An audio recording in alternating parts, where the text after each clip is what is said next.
Excelente, August. Hey, there is a topic we're supposed to talk about tonight, though, right? Yeah, sure, why not? Yeah. So, for those of you who've missed it in previous episodes, I've been motherfucking myself since January because, as you all should know by now, that at the turn into 2026, life got in the way for pretty much the whole show, and I tried to truck on along, and it didn't hit me until that first empty week for an episode that I needed something to do, and hey, I have OnlyFangs. I should totally do a review on that, and I rushed the fuck out of it.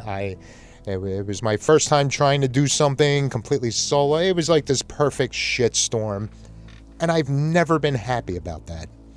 And then Danny mentioned kind of nickel and diming his way through there, and again, I think this has been mentioned on a few episodes that we should revisit this, and well, the time is here. We've been anticipating this movie since we had Jessa Flux on the podcast. It just feels like it's been in, not limbo, but I've been hearing about it for fucking ever, to the point where I knew enough that I was frustrated that when Jessa came on, I was like, what the fuck is going on with that movie? And she's like, well, what are you talking about? I'm like, I don't know, it just... Is it a myth? Is this something that's actually in the works? And even she didn't seem to know what was going on. But finally, December of last year, it popped out.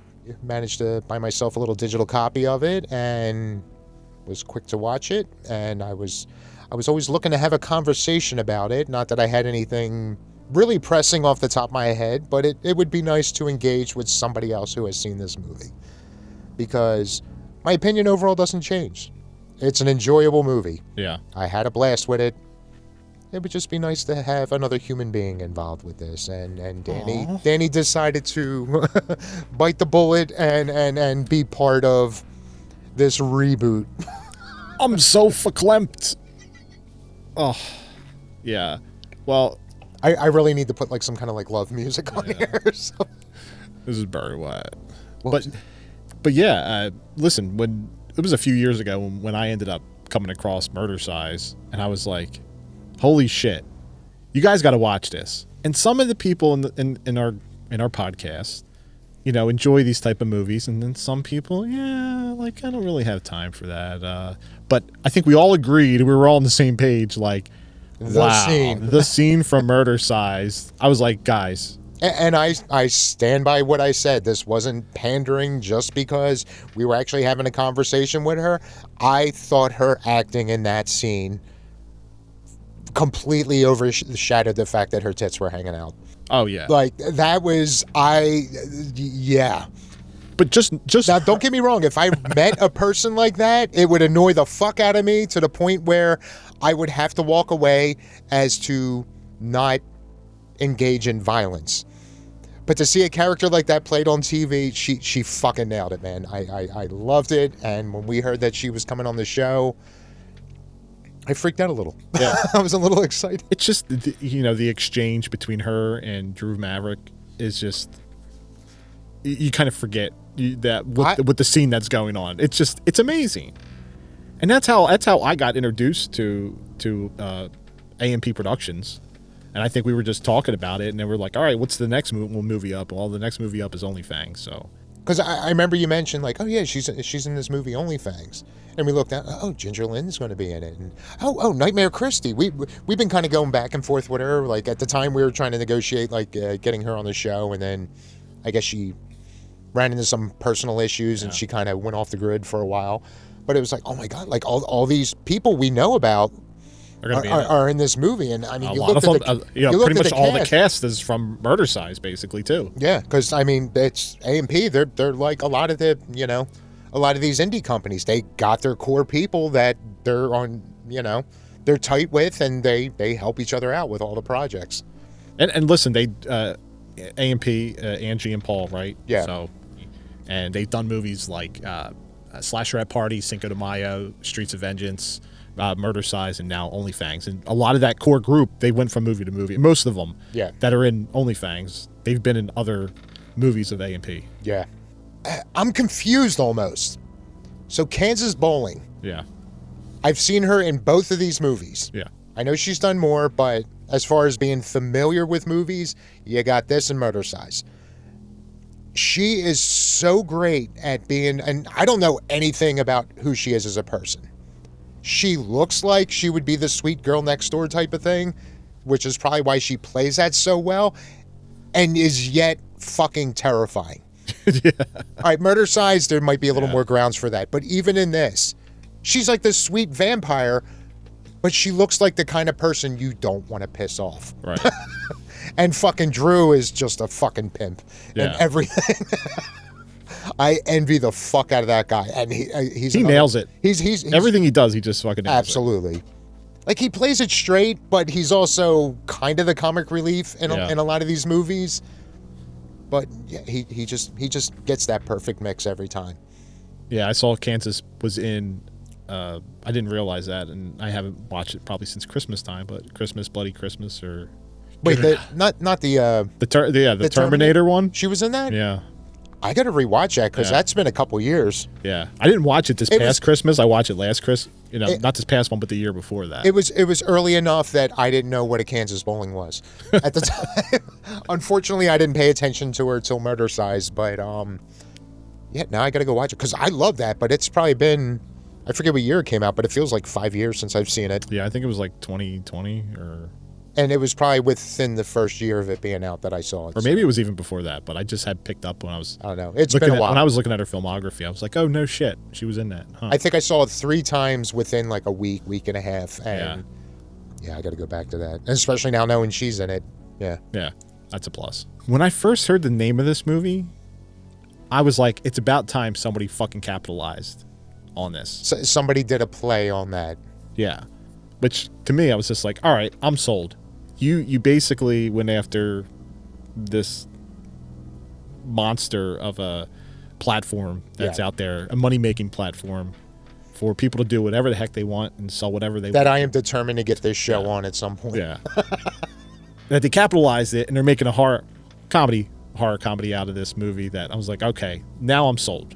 So that's when I was like reeled in to know that, all right, I'm game to watch this movie as soon as it comes out. And unfortunately, they made us wait. Yeah. Talk about building anticipation. Because from the moment you mentioned the name, it was like, I don't give a fuck what it is. Obviously, it probably has something to do with vampires, but just on the name alone, it's like, how can that not be, at a bare minimum, good? Right. And, yeah. It's a great time. I was a little shocked when I first got my copy of it and saw that it was a 2-hour runtime. It was like, ooh, it seems like a bit much for like an indie horror. But as I addressed, in the botched review of it, they had a lot of perks to make good on.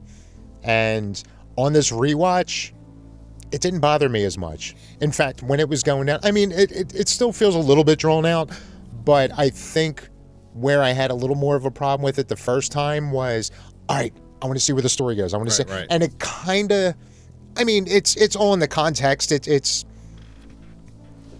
not like it was just frivolously thrown in there. There was a reason for those scenes to be there. I mean, I can't imagine they would just sell perks just to put something completely unrelated. So it was all connected to the story, but it did kind of pause the A storyline of the movie for this. And so the first time it was just like, all right, well, go on. I want to see what happens. I want to see, do they stop the bad guys? Do they do this? Do they do that? And I guess this time, knowing it was going on and knowing how the movie plays out, it didn't feel as bad this time. Right. And I agree. I think I was in the same boat. It was like right after the new year, I was able to get a copy of it, watched it, and then life happens. Yeah. And then I was like, as we get together and message each other, it's like, this was one of those movies was like, all right, we got to go back and kind of rewatch this and do this together and kind of talk about it. So now, I'm going to go with the core 4, the OG 4 in the movie. Okay. Who's your favorite? How did I know you were going to ask that? Because it's such an obvious thing, and I'm not creative. So out of the 4 vampire girls. Yeah. Yeah. I want to say I don't have a favorite, and I love them all.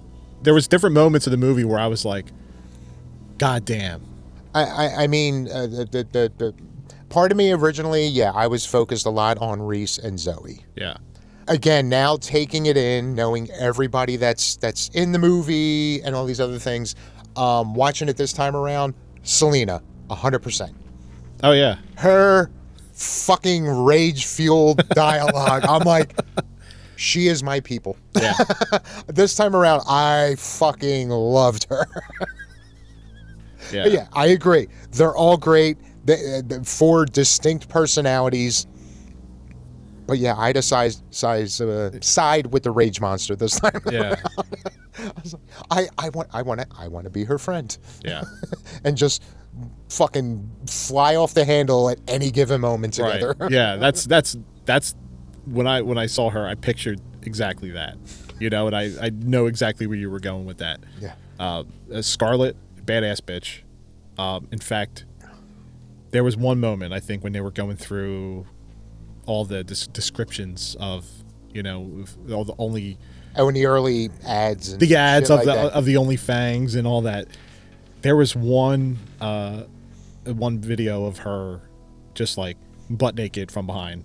You know, she had just dropped. Yeah. Like in a hallway or something, yeah. And I was just like, oh my gosh, that's amazing.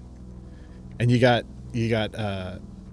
Reese, who's like the girl next door. She's in the bubble pop or bubblegum pop. Yeah. and Zoe caught my eye. So if I was, you know, doing that thing I used to do way back before I was married and going into a bar and such, yeah, I would be very much attracted to a Zoe. So If I picked who I would want to be bitten by, yes, I would want Zoe. yeah. I knew for some reason I was like, I knew Dave's gonna be like, so which one? And I couldn't. It's just like they're all amazing. Yeah, and they did a great job. Yeah, Again, they were 4 all different. distinct personalities. Yeah. You know, where Reese was kind of not the outcast, but yeah, she was. I mean, they all acknowledged that. Yeah. You know, they were huge into we're going to go out and feed all the time, and she knew what she had to do to survive, but you know, that's why she was always in white. She was the one trying to find a happy medium to live in that lifestyle without going on killing sprees all the time. Yeah. Again, Selena was just like full of, and I love how later on they bring up. I think it was when they first pitched the idea for the site, the app, whatever. Right. And she's like, "Yeah, but I love killing these motherfuckers." Like, I'm like, yes. Yeah, Scarlett, just fucking badass bitch. Yeah. Well, that's how the movie starts off. Is her and you see just somebody else. Yeah, it's 100 years. Yeah, 100 years ago. 100 years ago, before present day, and then they're running. What the fuck was his away. name? Herman Harvey. I knew it was an H name. Yeah. But yeah, he was like the master that made all these girls and was their master, I guess, because he made them. They had, you know, there was some instinctual thing that they had to follow, some fucking vampire voodoo. He was another one. He was great at being a dick. Oh yeah. I'm gonna assume that was acting. I don't know enough about the gentleman, but playing an arrogant little prick. Yeah, he's. I mean, when you're around for thousands of years, I guess at a certain point you are going to get a bit of a attitude. Yeah. Do whatever the fuck you want. Yep. Yeah. So yeah, I love that whole opening. Let's do it again. A 1 and a 2 and 3. Yeah. 3. 3.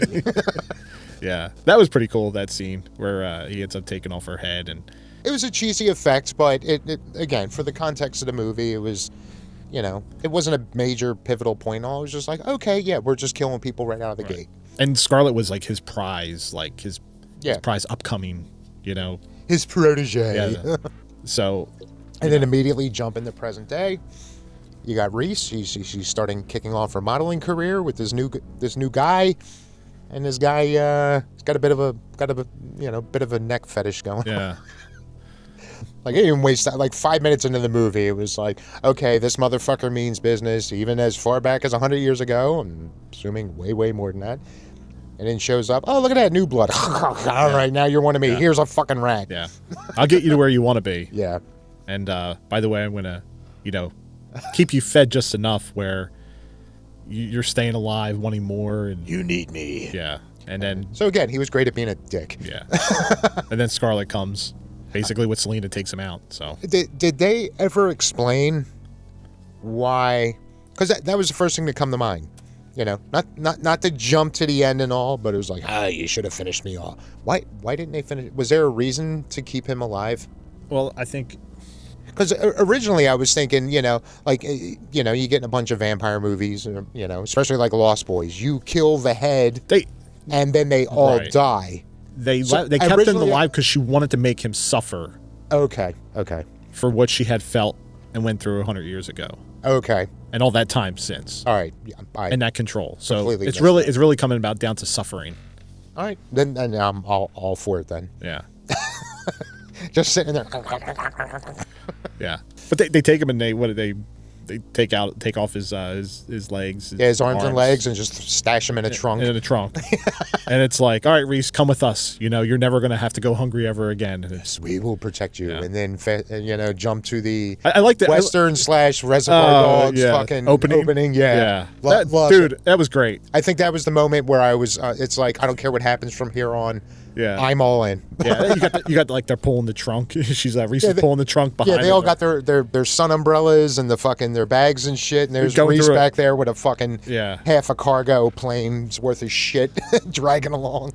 They got the going through the Toys R Us parking lot. Yeah, the abandoned Toys R Us parking lot. Yeah, that was probably the saddest part of the whole movie. Yeah, it was like God. They could have used the Bradleys or a James Way, and they went Clover. And they went right to Toys R Us. Yeah, it was sad to watch, but I am totally fine that they went with a Toys R Us. I mean, the company can't sue them for using it. No. But yeah, the opening was great. Yeah, I was sold. And gosh, how many people were a part of all the perks and involvement with the movie was amazing. Oh yeah, to fund it. And I know they had to get everybody's names in there and such, but. It was a great way to do it as they were going through the initial stages of them, kind of. Yeah. They're always on the run. These are vampire girls that are always on the run from the elite vampire. They're that group that's in charge and wanted to do their own thing. We later find out that the world is full of not just stupid people, but a lot of master vampires. Yeah. All over the place, and they just want to live. The whole live and let live thing. They just want to do their thing, but they're unfortunately always looking over their shoulders. Yeah. And kind of got tired of that, so they found a nice little skate park type of thing, and an abandoned warehouse. Yeah, and or store. I mean, it was already decorated, had some lovely paintings on the wall, and then that'll do, pig. That'll do. It was another case of I was almost jealous. Yeah. It was just like, oh, that would be cool to just fucking live there. Yeah. I'll bite people if it means staying alive. Yeah. I don't give a shit at this point. But they settle there, and then they flash to sometime slightly in the future, and yeah, Reese is getting ready for her big date. Yeah. She's getting ready for her big date, and the rest of the clan, they're going to go they're having a little girls' night out at the bar. Girls' night at the bar. They're going to go feast a little bit. And I love that, oh, tell me about that. Oh, yeah, he seems nice. And all right, well, don't fall in love with him. Right. He's one of them humans. Don't be getting too attached. And then she goes out on this date, And even that date scene was fucking perfect. Right. And it's like, it feels like it's an opportunity for him to take advantage of her, and it's like... and you knew what was coming, but I did not expect it. Wow, that's awfully brave. He came, at least for the first minute, came off as a really nice guy. That is so brave of you that you'd be essentially hanging out with a stranger, just walking in a park at night, and like that. And she's just like, oh, I'm not, I don't care, I'm not afraid, and all that. Yeah, but you have no idea what kind of psychos could be out there. It was like, okay, he's really pushing this angle. What's going on?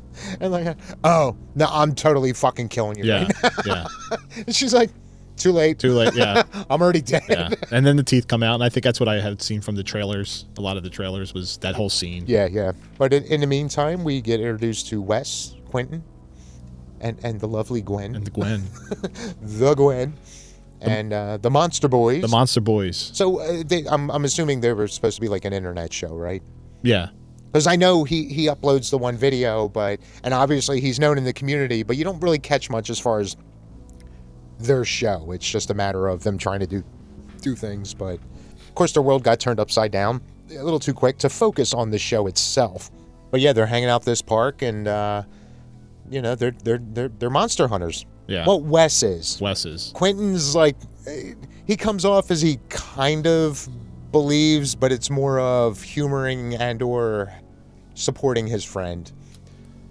Gwen is just humoring her fucking brother. Yeah. And she's like, yeah, whatever. And it's not as, I enjoy Jessa in like everything she does. Like she definitely, you could tell she's all in with any part she does. Yeah. Whether it's good or bad, like you could tell she's really enjoying herself. I think at least the first half of this movie is possibly my favorite role of hers so far. Like just that she's over it. She's just like doesn't give a fuck. Like I'm gonna go do me. Yeah. Like this is kind of bullshit. I thought maybe I could make a living doing this, but yeah. And I don't know, just her, not anger, but her frustration with the situation and just being a smart ass and all. Like this might be my favorite Jessa role. Yeah. Even as far as overall acting, again, always going to have a special place in my heart with Murder Size, but I loved her in the beginning of this movie. Yeah. And then she kind of evolves a little bit throughout. That's why, that's the only reason I'm different. She's good in the whole movie, but she was not the same person in the beginning that she was at the end. But yeah, I loved her version of, or the version of Gwen in the beginning of the movie. Right. More so. I didn't believe, that kind of just went with the flow. Yeah. She wanted to better herself, but had to figure out what she wanted. Well, Wes wanted to be Willem, which was like one of those guys that did the same thing. Like he was like the guy that was. I swear to God, even on this rewatch, especially with the glass, I'm like, is that Jackie Earle Haley? Yeah. Yeah, if you see him, you got to take a glance at him for a second and be like, oh wait, that's not Jackie Earle Haley. Yeah. Yeah. But he does kind of resemble him, and apparently this is the guy who, at the same park that they were hanging out for this latest episode, apparently had, I forget, did he? Yeah, he had a video or something, but a chupacabra. Yeah. In the same park. No, not the Black Ab version. But yeah, there was still some question there, and Wes is like a huge fan of his, and he wants to kind of take the torch. Or upstage him, depending on who you ask. Well, he comes, Wes ends up, they split up, Quentin, Gwen, Wes, they split up. They go trying to see what's going on, and he comes across Reese feeding on her date. And he tries to record it, and then he gets scared and kind of just jets and goes back to the truck. And doesn't find out and he's like, get all the troops together at the theater. Yeah. And to show the video, and apparently there was some distortion in the video. It wasn't very clear. To the point where they were like, oh, is that a nipple? He's like, no, that's a fang. Yeah. Not her only fang, but yeah. And that just became his mission. He's like, there's real monsters out there. I've seen one. Now it's a matter of finding out what the hell it was and getting above and beyond confirmation. And he eventually gets that. Right. He gets that definitive evidence. But yeah, they're all hanging out, and this is when you get to learn about the rest of his crew. That's not super significant. I was telling you before we recorded, half this movie is just people ranting about conspiracies. Yeah. They get very heavy-handed in this movie with politics and with how heavy-handed it was. And they were taking shots at both sides. But as heavy-handed as it was, this is typically the kind of thing like, I don't want this in my movie. It's like, just give a fun story, like, I don't know. It's just something like this. I don't want politics. But the way it was all delivered and just the fun-loving, and I mean, you got some kills in the movie, but there was still a fun enough atmosphere. I don't want to say everybody, all the diehard politicals in the movie were buffoons, but the lines were almost delivered in a way like, again, like they were being a caricature of, extremes on either side of it. So where I feel like normally I would have shut it off halfway through. It's just like, all right, I don't want to be fucking lectured. Nah, they did it in a fun enough way that it was not even tolerable. It was just like, okay, I'll allow it because of the way it was all portrayed. Including, but yeah, so he meets his buddies at the theater, and if it seems like the first 5 minutes of them all being in the room, it was just like, oh, here's the video I showed. Oh, that doesn't look like anything. It's all just a fucking blur. And then other than that, it's them all going back and forth with all their different conspiracies, talking about the fucking Earth being flat and yeah, flat earthers, and I mean, yeah, they get to the point where they're even flat out admitting, like, oh yeah, we're totally exploiting conspiracy theorists. It was just like, oh yeah, who's the dumbest conspiracy theorist that we could exploit and make money off of? And it seemed like, at least I'm drawing a blank on his name, but decided that the flat earthers were the easiest ones to get money out of. But yeah, and they're all getting into the fucking the deep state and like all this other. I'm trying to remember what other ones did they have. But yeah, there's an alien one. Oh yeah, like the lizard people or the aliens and like all this other shit. And again, it was fun. Yeah, it was entertaining. And then I would say that's the biggest concentration of it. And then they just sprinkle random conspiracy and or political shit throughout the movie, including the Antifa death squads. Yeah, that's when the vampire girl group kind of introduced to. Yeah, they just kind of help themselves and the walk Monster out on Boys stage. And the rest of the guys. Yeah. What are you, a band? More like a dance troupe. Yeah. And I think they all take a liking to certain ones. Except for fucking Scarlet. She just doesn't like anybody. Right. Well, again, she's a humanist. She's bigoted against humans, which you would think I would relate to her much more, but I got to go with the Rage Monster. But yeah, Reese and Wes definitely take a liking towards one another. And then you got the rest of the guys kind of just being like creep, because it wasn't until later when Zoe and Quentin started bonding, right? Yeah, as soon as they left, I think they left the theater. There became one of the feedings from Zoe ended up feeding on somebody in like the alley or something. Yes, she did. One of the guys was there. I mean, a bunch of them got taken out, but yeah, I think it was Ethan. He was like kind of walking home at the end of the night and like, oh, yeah, you still want some of this? And you know, because they were being all pervy. Yeah. There were certain parts where they had the music kick on. Yeah. And I totally went back to Fright Night. I was going to say there was definitely a lot of nostalgia. I got a lot of Fright Night vibes. Yeah. From that soundtrack on this one. So. For me, like, yeah, a lot of people go back to like Lost Boys, which I really like. Yeah. Or there's other vampire movies. I think we were just talking about this, last week with Jeff and such. But I always go back. I love Fright Night. Yeah. I'm always one for horror and comedy, which then brings me back to this one. So, but I was definitely getting Fright Night vibes. But yeah, Zoe got to snack on a little schnitzel. Yeah, and that's probably the point where I fell in love with her in that scene. Her big feeding scene. I think that's when it kind of went off to the scene with Wes. Was it with Wes and Reese? I think so. Yeah, they had their little like mini date thing and just kind of hanging out on the ledge, shooting the shit. And yeah, she goes in for a little snacky snack, and like he ends up waking up and he's like, oh, what the fuck was that about? And all that. And wasn't that when he found the trunk? Yeah, as he found the trunk. Yeah. And it was like, oh shit! Opens it up and sees Harvey in it. And then he goes to walk away, and there's the rest of them. And I love that too. He's just like, you guys plan on like harvesting all my organs? Because you could have just asked. like, shut the fuck up! I'm like, and yeah, the whole revelation, like, oh, and so that's when Reese is explaining, like, I don't know what the hell's going on. Like, I bit him. He's not turning. He's like nothing. Like, and all that. And he's like, you're fucking vampire. Yeah. That is awesome. And there's a fetish for that. People would pay to be bitten by a vampire. I mean, I guess it's good because he ends up pitching the whole idea of the Scarlet. I could set you guys up with like a website, and you guys can have this whole thing where people will pay for you to feed off them. Right. You don't have to feed them. Not kill them. Yeah. Enough to keep them coming back for more. Because he was smitten enough for or smutting. Remember that back? Smitten or yeah, he was smutting. But yeah, he was smitten enough with Reese that he was definitely. I mean, and I guess being biased as a human, that maybe you guys should try to figure out a way not to kill people. Yeah.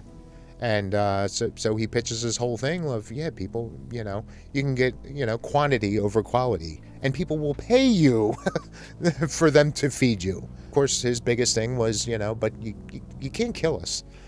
Like, just don't kill us, and we will help you guys do whatever.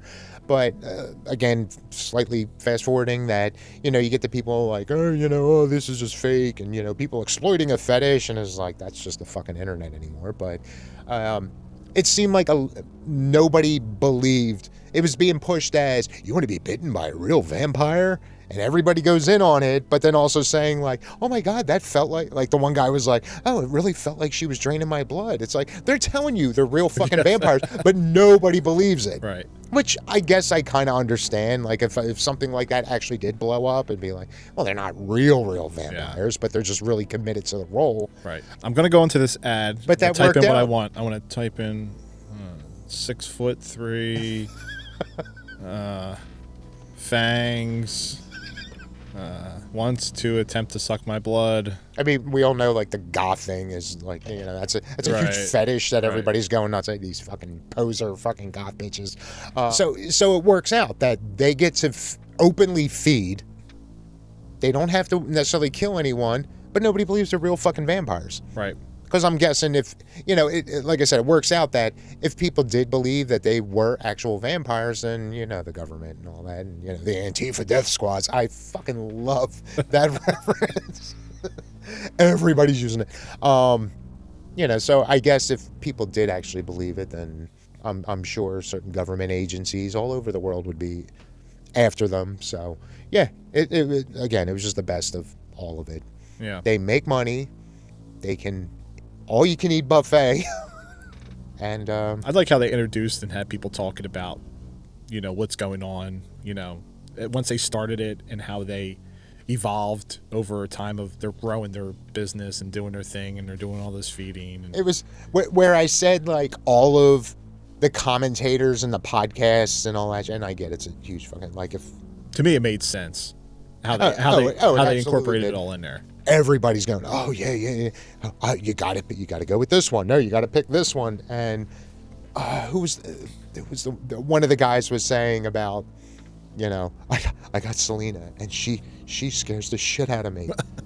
Respectfully, lovingly, sweetly, but she scares the shit out of me. And again, I feel like that would have been me. Like, I would have hired her, and I would have been completely fucking terrified. But with the utmost respect, I would have been respectfully scared of her. Could you please pass the pussy? And of course, you got the one obligatory clip of, you know, oh, I wonder what else they suck on. It wouldn't have been the real internet if you didn't get at least one of those references. Yeah. And yeah, they pretty much covered most of the bases of how the internet would react to something like that. The ups and downs, the people who were for it, the people who were interested and a little curious later, about it, and the other ones that were... You know, like 6 months to a year later, you know, you got some people still praising it. A lot of them talking about, like, you know, which one's their favorite.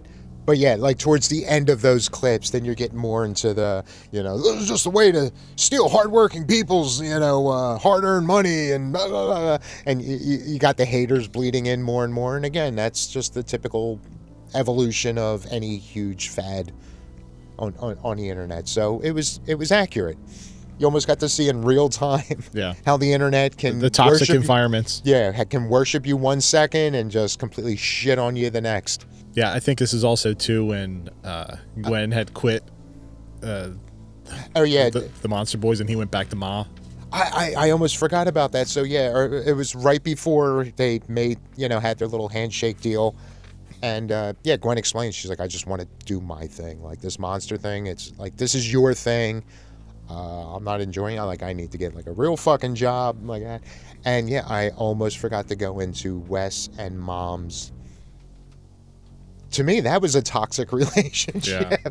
And she even says like, Mom's played by Ginger Lynn, yes, Mimi, the great Ginger Lynn Allen. Yeah. And she even admits like, yeah, maybe I was too nice to you, or I was too catering to you and all that, because Wes pretty much is a man-child.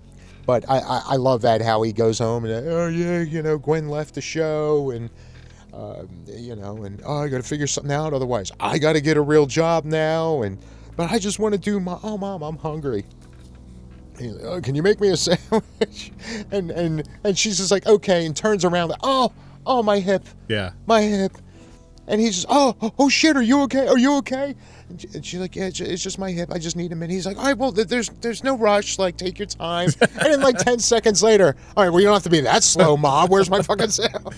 Like, oh, he is so fucking needy. Yeah. I love his shirt that he was wearing. Always pissed. Always pissed with the fucking possum. Yeah. I will have one of those shirts. Like, as he's talking and going through his dialogue and everything, I'm just looking at the shirt and I was like, that's fucking hilarious. I need that shirt. Yes, me. So Mom, I think she might have left the room at that point on, but he's just like, oh, well, let me see about my video I uploaded.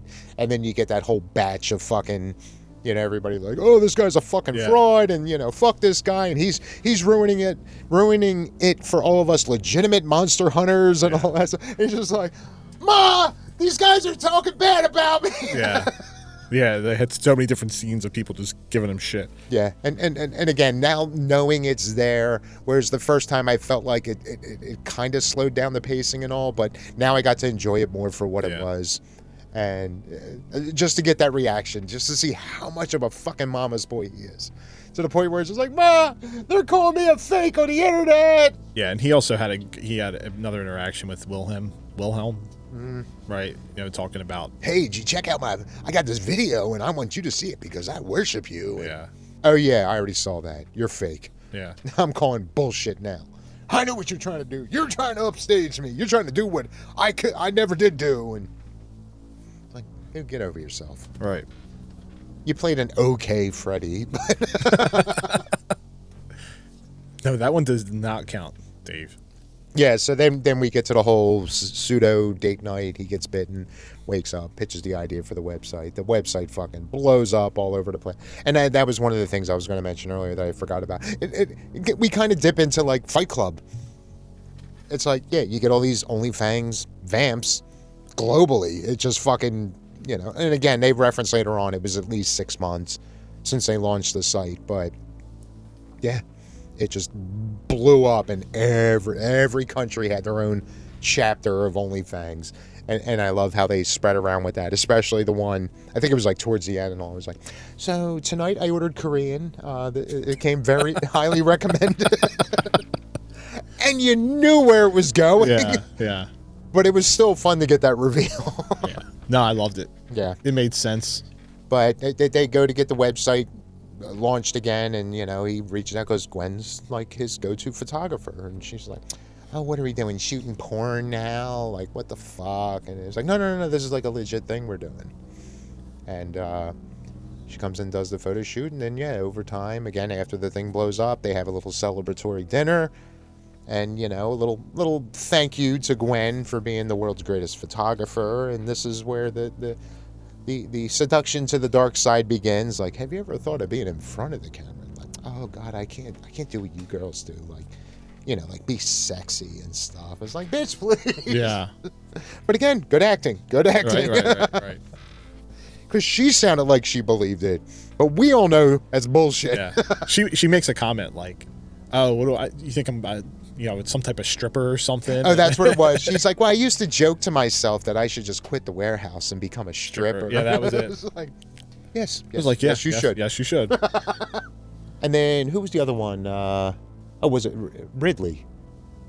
That was the guy, right? The fucking military man. Oh yeah. That's a problem with this. There's so many fucking people in this, and especially the more prominent characters in the movie, they did such a great job. Like, I'm gonna have to watch this 5 more times just to remember everybody's fucking name. But yeah, this guy comes in, and he's the one that introduces us to the whole, you know, Antifa death squads, and, you know, the deep state's gonna, you know, we gotta fight the power and do all this shit, and then he ends up while all this is going on, you kind of get a little bit of the B story of him meeting up with was she a congresswoman or senator? I think she was a congresswoman. Congress. Penelope Lynch. Yeah. And he even though this guy hates politicians, which rightfully so, they're all fucking evil. like he just got enough of a feel from her, from I guess her commercials or speeches or whatever the case is. Like you're one of the good ones. You're on our side and all. And Penelope's played by Ellie Church. Yes, the great Ellie Church, my new obsession in B movies. Like her and Jess are like right there for me. And I kind of got a little bit of that, like in her accent. Like not full blown Southern accent, but no. Like I said, maybe Florida-ish. But either way, another one.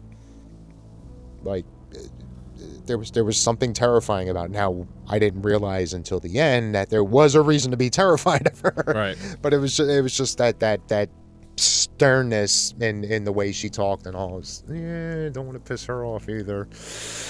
Yep. But yeah, these two decide to team up. That they're gonna take down the man, and And they know something's going on with this whole OnlyFangs too. Yeah, they know that there's they knew about Wes's viral video that everybody shit on.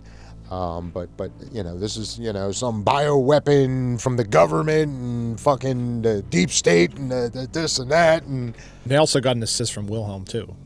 Yeah, they eventually recruit him because I guess they knew enough that that's one way to get the Wes is right, to bring his idol into the picture, and it kind of worked. Yeah. So yeah, they're just kind of like sprinkling all over the place. You're seeing the website blow up. You're seeing it go global. In the meantime, now you got this congressperson and this military. Just I fucking hate everybody. Guy. They're building up their little super group as well. So now that so they recruit. They recruit Gwen. I'm rubbing off on you. Yes. They recruit Gwen. Dude, you gotta check out the new girl. She is so your type. Oh, that's hilarious. Dude, that fucked me up. Like, do you not know? Like, it's not like, I mean, yeah. Again, you go with the early stages of Gwen. Her attitude and personality, not a complete 180, but again, very different from the beginning to the end. But like her appearance. Like she obviously dressed more, like a shirt and jeans. She's very conservative and stuff like that. But it wasn't like a change of clothes made her completely unrecognizable. Right. She still wore makeup in the beginning. Right. And all. So I don't know if he was just that smitten with Zoe that he forgot who his fucking colleague was from just a couple of months ago, or what was going on, but. It's another case of you knew what was coming, but just to see his giddiness. Oh, Wes, we got some new recruits and all. Yo, check out the new girl. You got to see this. And oh, you think I'll like her? Oh yeah, she's totally your type. And here comes Gwen in a fucking what was it, like a little teddy or something, like little lacy number walking down, and he looks over like, are you fucking serious? He's like, it's okay, I'll leave you two alone. It's like, get the fuck out of here. If that was my sister, it's not the weirdest thing to happen in that movie. So. But he's giving her shit. And again, this is fourth wall shit, but Drew gets enough good situations in these movies. Oh yeah, it's just funny that I have a love-hate thing for him. Right. I love his acting. I love his roles. You see the dynamic. I of them hate two. that he gets all the women. Yeah. You see the dynamic of those two a murder size, and now you see the dynamic of those two as brother and sister in this. Yeah. Which is pretty funny. Depressingly funny. So she's been initiated into the group. Yeah, she decided to give in, and originally he was, what the fuck are you doing? And then, but he heard her out, and she's like, I just want to be something, and I feel like I belong in this situation, and he, I guess technically gave his blessing by the end of it all. It was just like, okay, if you think this is what's going to bring you happiness. Things weren't really shady at the time, so I was just like, all right, if this is what my sister wants to do, and I think I would have been pretty pissed at him if he stopped her, but whatevs. Yeah, and Scarlett's wants to make her, her protege now. Yeah, Scarlett's definitely she's in full on recruit mode. Right. She's building the clones behind the scenes. Right, and they kind of talk about that, the elite vampire groups that are out there, and that's the reason why they're always on the run. They're trying to stay away from them, and they want to be free, and they want to do their own thing. Yeah. And she kind of wants, now, So she kind of building her own army. Yeah, and you could see people that have come through and they're interviewing, why they want to be a part of the OnlyFangs group, and they get initiated too. Some interesting recruits. Yeah, which is pretty funny. And good looking recruits too. But yeah. I think after that they also dive into Wes going back home to mom. Oh, so eventually Reese pulls him aside and was just like, look, I got to talk to you about Gwen and Scarlett. Yeah, it's getting out of hand. And she gives the old exposition dump explaining where they came from and all this, and basically Scarlett's more or less trying to build an army now. Right. An army of vampires that are, and again, where I was getting a little bit of the, she was Tyler Durden. She was trying to make her group of vampires a global thing. But yeah, anyone she initiates, drinks from her. I guess that's how you get the ultimate control over all of them. If they start off by drinking your blood and then they go and they feed off somebody else, you're essentially their master. So again, she's like Tyler Durdening this thing and just masturbates. Yeah, she's no, that was me. Again, she's starting an army. So Reese is trying to explain to Drew that this I don't know, this is a little out of hand and all that. So he confronts Scarlett about it, and she was just like, what the fuck are you going to do about it? And he eventually gets fired from his position in OnlyFangs Inc.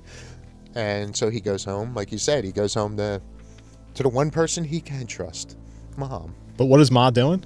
Was she doing or was she receiving?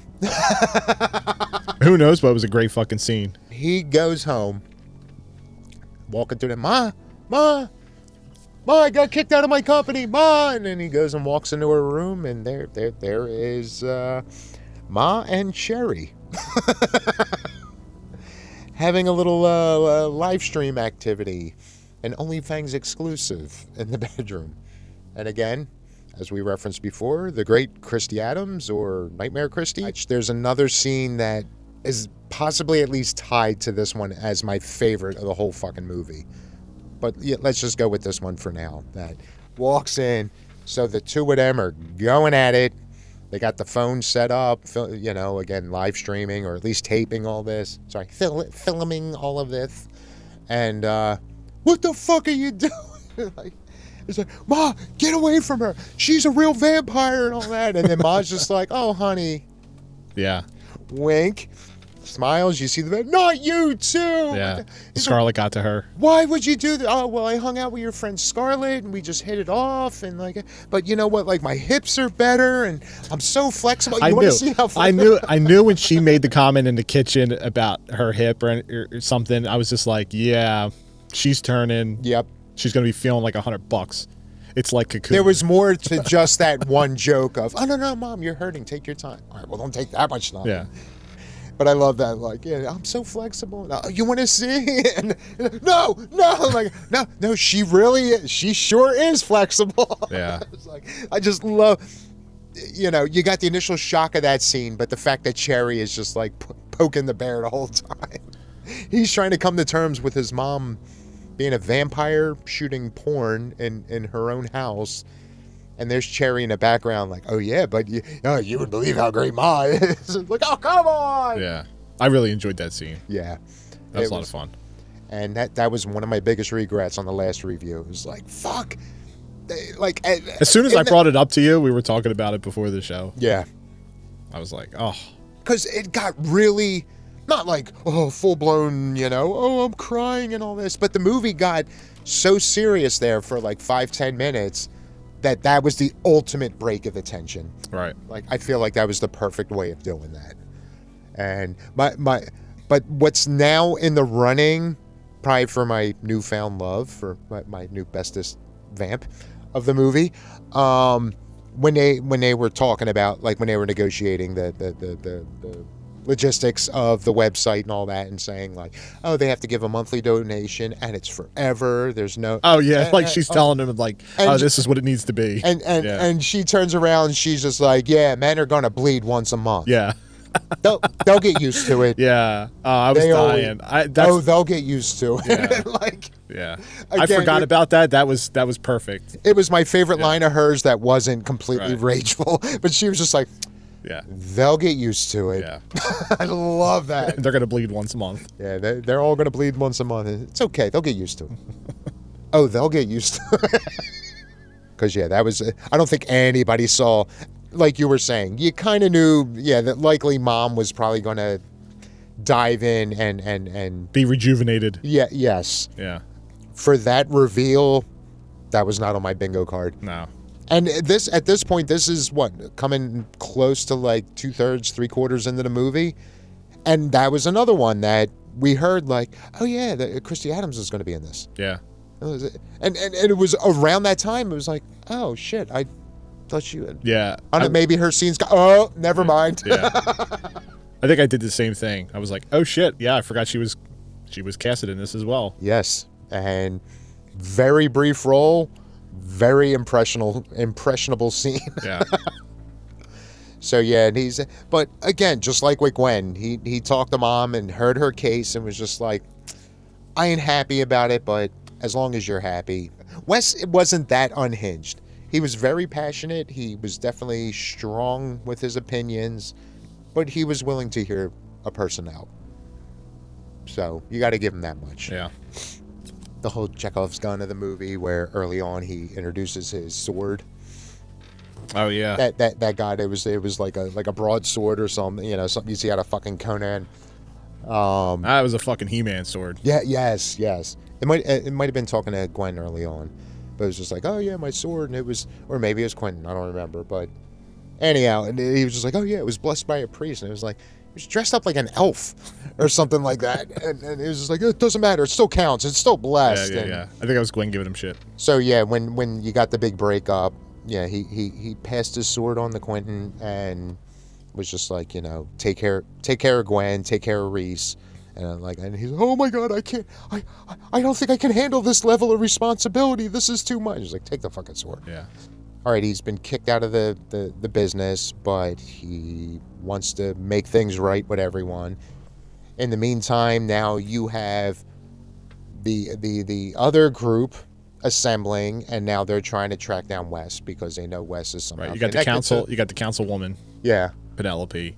And along with Ridley. Yeah. Along with Wilhelm. And so eventually they connect that, oh yeah, Wes is affiliated with this, and obviously they know a thing or two about a thing or two, and so we need to track him down. So now he's vulnerable, so they get to the point where Wilhelm, you know, oh, you know what, I've been thinking about it. We should talk.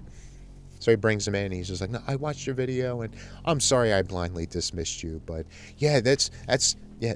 You know what? We're gonna do great things here. Oh, and I heard you found like a trunk or something. Like what's going on with this trunk?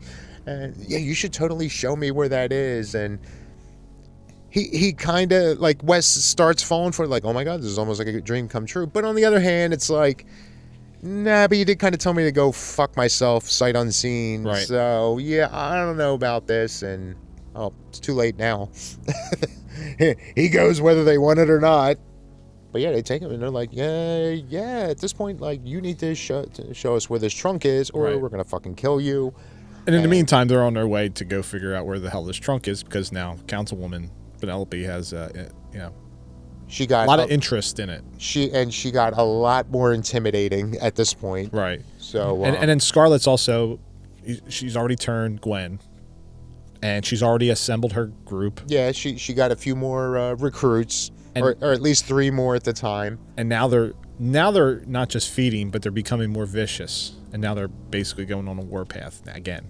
You can feel this is like Infinity War. It's like the big build up. Everybody, both sides are assembling, and it's just and maybe that's why this movie's so good. Like, it touches on so many great movies, but not in a blatant way. Except for the one point early on where I'm not even supposed to be here today. Oh yeah. It's just crazy. You get I hope nice that was Clerks, intentional. Clerks reference. Yeah. I'm standing by that was consciously put in there. I'm pretty sure it was conscious. For tribute reasons. Yeah, so Wes finally buckles and is, all right, well, I guess I'll show you where the trunk is. And, of course, Wilhelm's like, well, I got to be the one to discover it because, you know, this is my thing. So now he wants to take all the credit for discovering the trunk that he's being handed, pretty much. like Indiana, he finds the Ark, and the Nazis get the credit for it for about 5 minutes. That's a good way to put it. Again, they're just touching. They pulled inspiration from a lot of great movies and made it into this epic. So yeah, they go to the trunk, and of course he makes this big spectacle out of it, and then he opens it up and Right. we go to New Jersey. You got Harvey in the box that's Yeah. flopping around, and You got Wilhelm like, oh my God, look, I found a master vampire, and then here comes good old Penelope. yeah, throws him in to get fed on and kind of rejuvenated Harvey back into his full form. Yeah, which is odd, because I remember Frank. How many bodies did Frank need to regain his full form? But 3 or 4. But in this, he just needed to devour one old shriveled up monster hunter, Yeah, and boom, all of his limbs are back. and I know Penelope and Scarlett had an interaction like, you don't remember me, and now you're kind of getting the background of what's going on with Penelope, because guess who is a vampire elitist herself? Yes. Councilwoman. Go figure. Leave it to a politician to be some evil vampire, some evil bloodsucker. But yeah, this is so yeah. He immediately comes up, and this is where you get that when they reveal themselves, you get that epic shot that, especially even before the movie came out, there was that one promo shot you always got.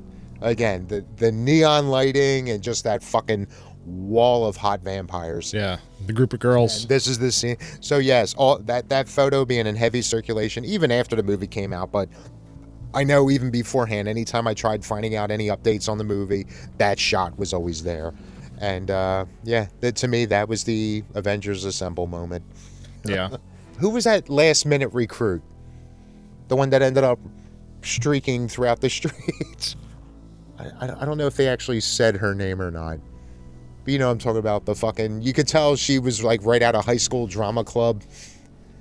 Oh. Is she the one that was like... We don't suck butts! Yeah. And she was like, I don't... Another one. I like drama, but I am not drama or something. Yeah. That's another case of amazing character portrayed like she walked that fucking line. But a person that if I met, yes, I would have to grit my teeth and walk away, because so fucking annoying. But hilarious in the context of a movie. Yeah, I don't remember if they said her name or not, but yeah, she came in. She's, again, anybody who knows, like, the not in a derogatory way, but the super nerdy, like, completely obsessed with high school drama club. Yeah. This was that type of character. She came in like trauma club / like cheerleader, just super giddy and excited and all that. She comes in, she's like, oh my God, are you the OnlyFangs girl? Oh my God. She comes running up like, like just like exhausting to watch, but kind of hilarious. Oh. And probably because of her. And I forgot what you were. Yeah. I forgot. Yeah, she's back. They're back at the auditorium. Yeah, it was like they were just about to hit the. And she spills the blood on her, and she goes, "Oh no! Let me take mine. Let me take it off." Yeah. Hey, oh my God! I can't believe I spilled the blood that I was supposed to drink. So let's get naked. Oh. Let me lick the blood off of you, and then as she suck it on her boob. Yeah, and Gwen's all just like, oh Jesus. This ain't bad. Yeah. She went from like annoyed to like kind of turned on about it. So then I would have paid that perk. I'd buy that for $1. Yeah, so you basically get like, oh well, Gwen she's the next generation of this, so you are going to bite her. And again, I thought it was a pretty realistic. I mean, she's brand new to this life, and she's just like, yeah, but biting her in the neck it's so real, which sounds stupid, but you knew exactly what she meant. Like, okay, all right, vampires, they bite people and all, but the whole idea of biting someone's jugular, like, oh fuck, like shit got real. So, great line. Yeah, love that. So now and she's like, does it have to be the neck? Couldn't you just like somewhere maybe like softer or like I forget the word she used, but and like oh like the butt, and then again. my girl chiming in, we do not suck butts. And like, so what do? They immediately, and so they make the deal. It was just like, okay, you bite my butt, or you bite me, and I'll bite you. So now you got this new girl and Gwen literally eating each other's asses. Yeah. Another great scene. And then, after she gets bitten, she does what you see everybody else earlier on do, where, they drop to the floor, they convulse a little bit, and like, boom, their eyes are a little creepier, and they got fucking fangs now. So she immediately gets up and says, oh my God, could I just like run around the streets naked and terrorize people? And she's like,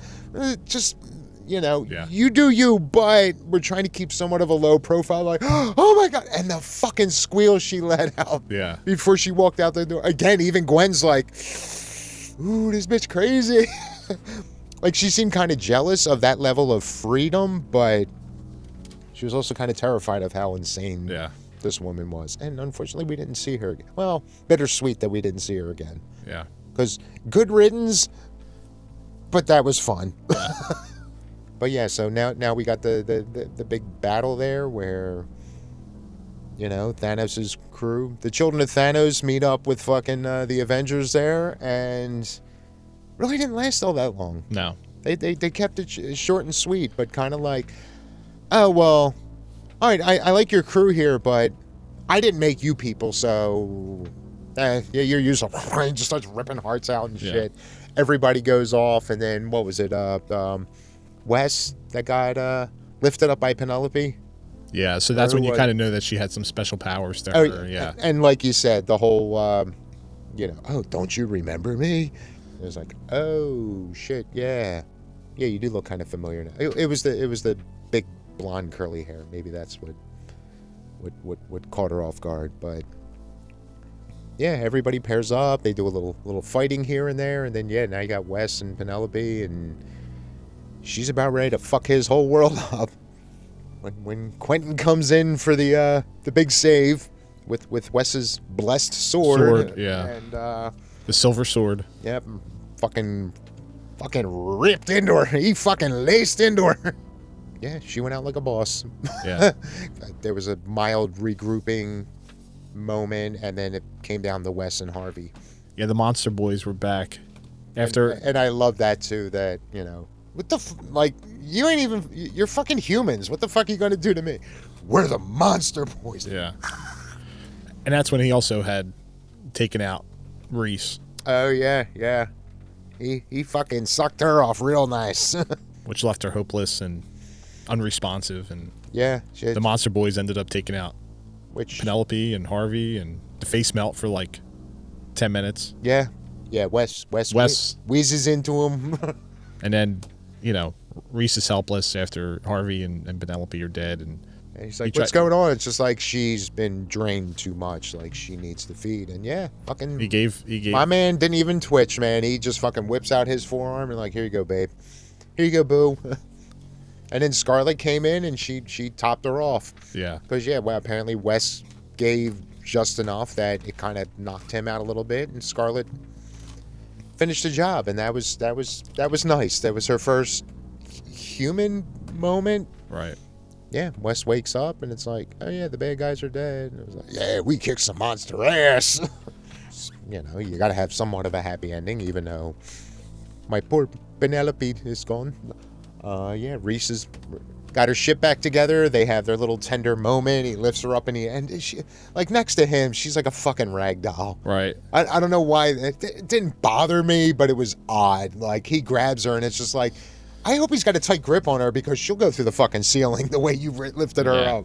But a nice, you could probably pick her up with one arm. Oh, probably. But it was a nice tender moment, and then that's when Scarlet's like, yeah, there's plenty of this shit going on all over the world, and we need to do something about it. Hey, well, we killed 2 masters just in the last 5 minutes. We should team up and be a super group. If you're willing to team up with a, dirty, filthy fucking human. It was like, all right, maybe you're not bad. I don't know. I thought that was a little jerky. It was just like, okay, yeah, we're gonna team up. So anyhow, we left without him, and no, I mean they did explain it. It just seemed weird that it was like, yeah, we should team up. Oh, I don't know about that. You know what? Yeah, you got a good point. Let's team up. All right, later. Just took off. But they did. She did throw in there in the epilogue there, explaining we left all the lovebirds behind because now Zoe and Reese have something to lose. And I got my ride or die that's been here from the beginning with me.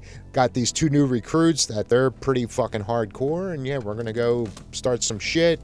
Even mentioned we would have brought Gwen, but she's not ready for the battle of the front lines, and so it's nice. And Reese has got that part human element. Oh yeah, now that which was weird because they're always feeding off humans, so I don't get why suddenly. Maybe it's because she was almost dead and she was drained enough that now Wes gave her blood content is so content, much. Yes, along with Scarlet. So you got Scarlet. I mean, leaving back Reese and Wes. You got Quentin and Zoe doing their thing. They were pretty much smitten together the whole entire movie. And I don't think. I mean, I guess there's really not that much to say. I was going to say we didn't really address them as a couple, but they are to me, that's relationship goals. The 2 of them. They were doing show tunes and shit. Hey, did you ever? I still don't even. I still can't pick up what the fuck he was like. Hey, have you ever seen? And they immediately bust out in the song. But it's like they're always hanging out the fucking playground on the slides and the swings and shit. I was like, oh shit, relationship goals. Right. Well, maybe a younger me would have. Now I just don't want to people. But you got Scarlett and Selena. I got the 2 new recruits. Yeah. They're gonna go back on the road and do their thing, and they're just gonna keep on. But I like the whole idea of where they specified, look, we're not permanently ditching them, but we're going to keep them on speed dial until we need them. Yeah. That time will come. So even though I said, oh, yeah, we should totally team up. Later, losers. It wasn't a permanent ditching of them. So, I'll allow it. They did agree to team up, but we're going to save you guys for when we need the backup. And off into the sunset. Yeah, they're all there, and just had that gritty. Well, either Western or because I recently rewatched it because I'm obsessed with the movie. But the end of Fear and Loathing. So at the end where the car just drives off and boom, credits. But either way, it was a brightly colored movie and all. But again, the beginning and the end of the movie. It just had that sepia. It had a peaceful, easy feeling. It was yeah. But yeah, there's just that cool Western feel about it. So, and it's the only time you get that in the whole movie, or those 2 parts, and it seems like it shouldn't fit, but it worked. Yeah, no, I enjoyed it. I had saw it, like I said, at the beginning of the year, and it's been some time, and I know we want to cover it again, so I was like, oh, gives me an opportunity to go back and watch it on my big ass 65-inch TV in my bedroom. It takes up this huge wall that I didn't realize I had over-purchased a TV for. You got to break it in with a good one. And I love how you got your new addition to your. Oh yeah. Let me. So I think it was yesterday. I got in the mail. Where's the? So I got my half. Look, Ma, no hands. Cast and crew. Signed that's a Butte Clark poster. Oh, I love it. I need to get me one of those.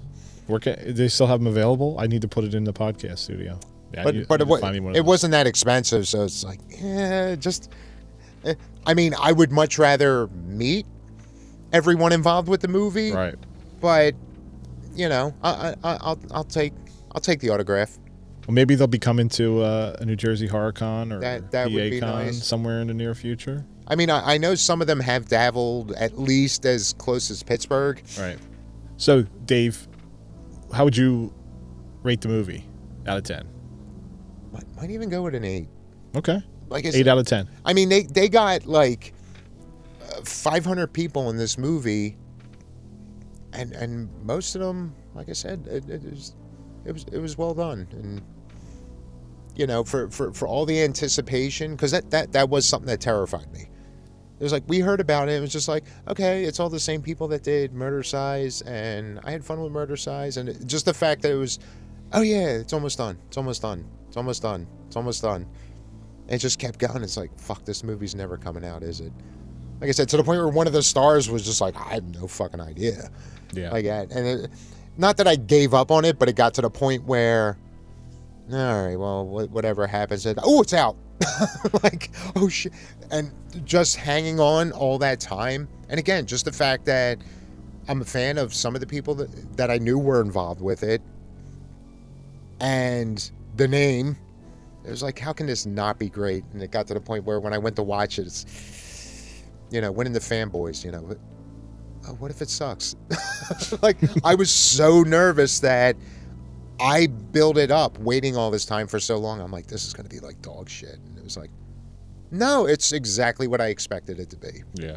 And I like to have fun. I like to see movies like this. You have a little fun with it. You do something different. It's not the same old shit that's been already out there. So creativity, Yeah, it was just unique vampire, enough. Yeah. Yeah.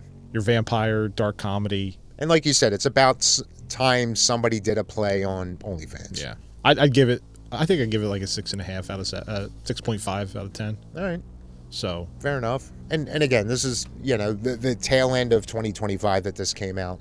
But again, for what I've been seeing so far from this year, like, if I'm not going to see a good, like, full-on fucking horror movie, like, I'm just glad that there's shit out there that, we can have fun with.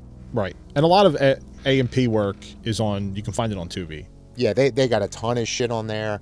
Like I told you. Oh yeah, that's the other thing I forgot. Some of the effects were really fucking good in this too.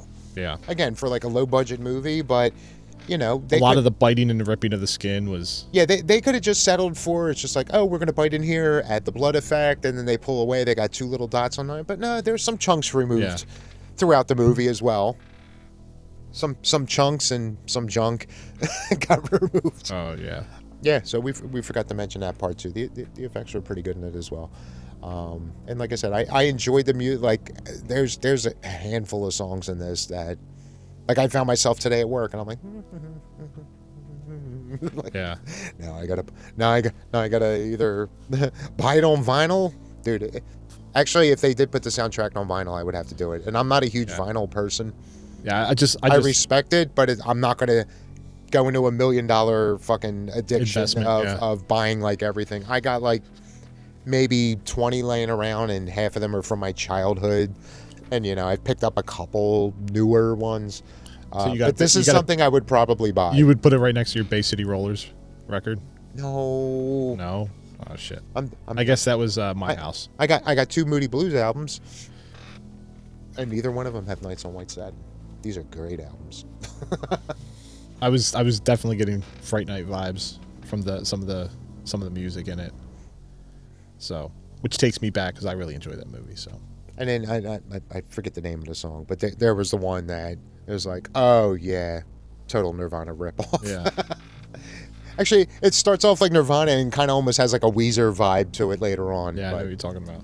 I'm excited to see what A&P puts out next. Yeah, I mean they seem to be another one of those like companies, like it looks like Paul and Ange always have ideas going on, and again, they have a loyal collective. They have a loyal fan base. Well, that too. And they're very friendly. And they're always, pushing other people's stuff, and again, they seem to have like, they know how to connect. Yeah, they're people that if they have a project, they could just make some phone calls and get, again, like they're the West Coast Black Ave. Yeah. Like they got their people. They're expanding their. Yeah, enjoyed it. Yeah, it was. And again, fuck Drew because he's too much of a pimp. Oh. Everything they put him in, like, oh my god, I want to be him so bad. Yeah. Yeah, they need to get him to a convention too, so we can meet him. Oh, I would fucking love to meet him. Buy him a drink. And buy him some. Fuck, I might let him bite me. Who cares? Yeah, I'm glad. Listen, I'm glad we covered this. We had some time to, kind of get back into a little bit of a groove with recording. So I'm glad we were like, hey, I'd like to go back and retouch this once again and try and do over. Review. I don't know if I did any better this time around. I know there were a few points I missed before that I got to this time, but there's a lot going on, different parts of the movie. So yeah, and again, like a 2-hour runtime, and I mean, there's still shit we missed, but we still missed some shit. Last time I like touched on like 6 points in the fucking movie, but just rambled in a way that made it sound like I covered more of it. And again, I I consciously avoided the ending because at the time I did it, the movie was only out like 2 or 3 weeks. Yeah, we're not spoiling the shit out of this. And, it wasn't getting like a wide theatrical release. So, it was going to take a little time till people like caught up in watching it. So that was also part of it too, to get touch more into spoiler territory this time around. And, oh yeah, spoiler alert. If you have not yet seen OnlyFangs, pause now. Go watch the movie. You're too fucking late at this point. Like 6 hours late. But everybody should know better by now. Yeah. Well, we'd love to get, Paul or Angie on and maybe talk some. Yeah, they seem like they're both like a lot of fun. And again, I'd love to talk to like, especially like the main cast of the fucking movie, because fucking awesome. If they're that loyal to these two, and again, these roles, like these movies seem like they're having a lot of fun with it.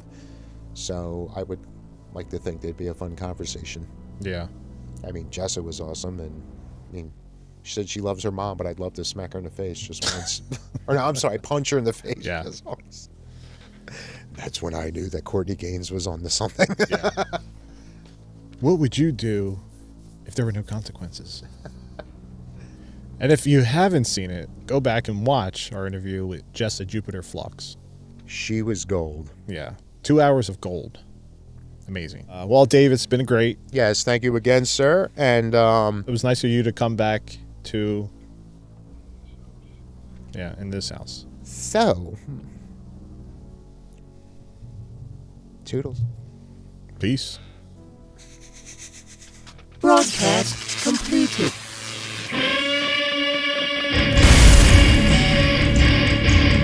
You've been listening to What an Excellent Day for a Podcast. Be sure to come on down to excellentdayforapodcast.com, where you'll find our entire catalog. And for your convenience, every episode contains a link where you can text the nerds. Want to throw some praise? Some critique? Perhaps you have a suggestion for a topic you'd like to see us tackle. But while you think about that, you could also check out the connections to all of our socials, including our YouTube channel. Give all them a visit. But don't forget to like, subscribe, and share with everybody you know. And for those feeling a little extra generous, there's also a button where you can support the show in other ways. Every bit of support helps. Well, that's it for this episode. And remember, stay creepy and keep talking some damn hard.